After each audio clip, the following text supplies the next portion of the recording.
আসসালামু আলাইকুম। Hello viewers, এখানে দেখতে পাচ্ছেন একটা কটার। এটা হলো র্যাপিড অ্যাকশন ব্যাটালিয়নের কটার। এখানে উপরতলা পর্যন্ত একটু দেখুন, অনেক বিশাল বড় একটা বিল্ডিং। প্রত্যেকটা বিল্ডিংয়ের স্যানিটারি পাইপের অংশ থেকে সব থেকেই পানি পড়ছে। একটা ওয়ালও বাদ নেই। এখানে সাধারণত কন্ট্রাক্টররা ২টা কন্ট্রাক্টর নেয়।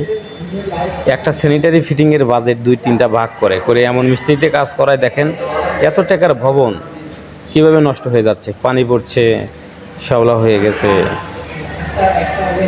কন্ট্রাক্টররা এরকম কাজ করে, এগুলো ঠিক না। ভালো প্রফেশনাল মিস্ত্রি দিয়ে কাজ করে এটাই ঠিক। অনেক টাকার বিল্ডিং, এটা চাইলে তো সবসময় সারা যায় না।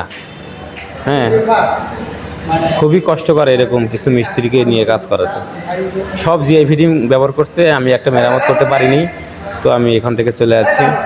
তো পরে বুশ লাগা দিয়ে ২-১টা ট্যাপ সারা গেছে, তাছাড়া সব নষ্ট হয়ে গেছে। এরকম অবস্থা, প্রত্যেকটা ফিটিংসে মাল খাওয়াইছে অলে বেশি, আর তো সব কিছুই তো ঝামেলা।